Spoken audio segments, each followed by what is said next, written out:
If you're looking into annuities, you've probably heard a bunch of terms flying around. Owner, annuitant, beneficiary. So what do they all actually mean? Well, in this explainer, we are going to clear up all that confusion. Because understanding who's who is, without a doubt, the most important first step to make sure your annuity does exactly what you need it to do.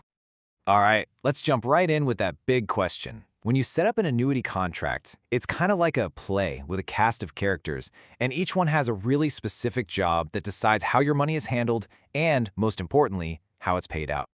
So first up, let's meet the star of the show, the annuitant, and that's pronounced annuitant. To put it simply, this is the person whose life the whole contract is based on. The insurance company looks at their age, their life expectancy, and uses that to figure out how much money they're going to pay out and for how long. So what's the annuitant's job, really?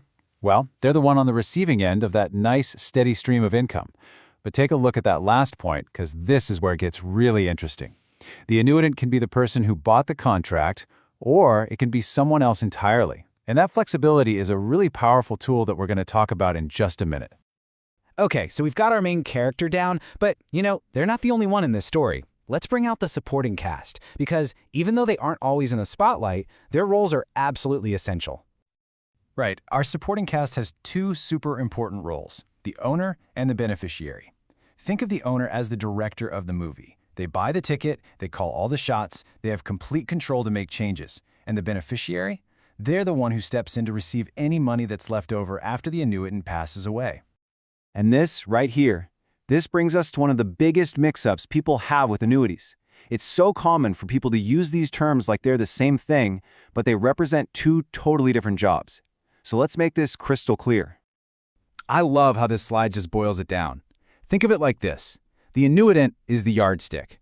Their life is what's used to measure the payments. But the owner, they're the one in the driver's seat. They hold the keys to the contract and make all the important decisions.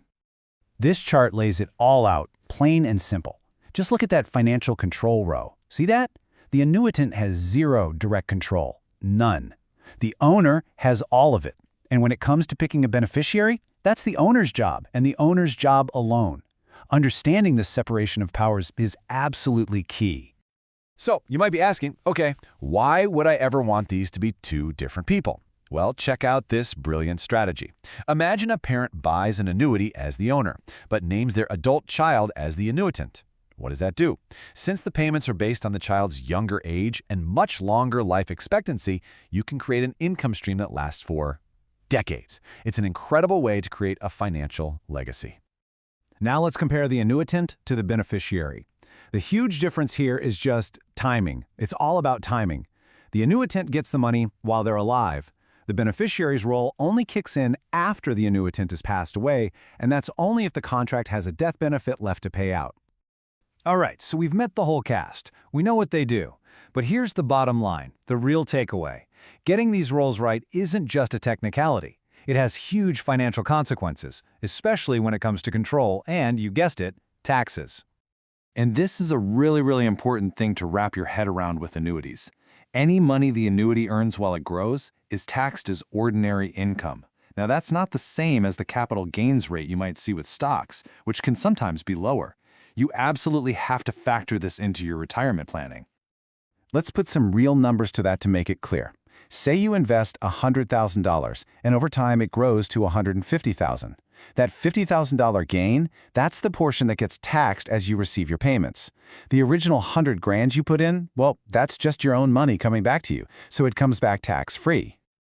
Look, I know this can sound like a lot. Navigating the roles, the rules, the tax implications, it can feel a little overwhelming, especially if you're new to this. But here's the great news. You do not have to figure all this out by yourself. Here at The Annuity Expert, we like to keep things straightforward. Our whole process is just 3 simple steps. First, we just sit down and listen. What are your goals? What are you trying to accomplish? Then, we help you build a plan that's tailored just for you.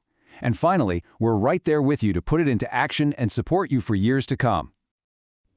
Our entire mission is to fight against all that unnecessary complexity and cost. It's all about building a personalized plan that really fits your life, helping you get the most income possible in retirement, and, at the end of the day, giving you that peace of mind you deserve.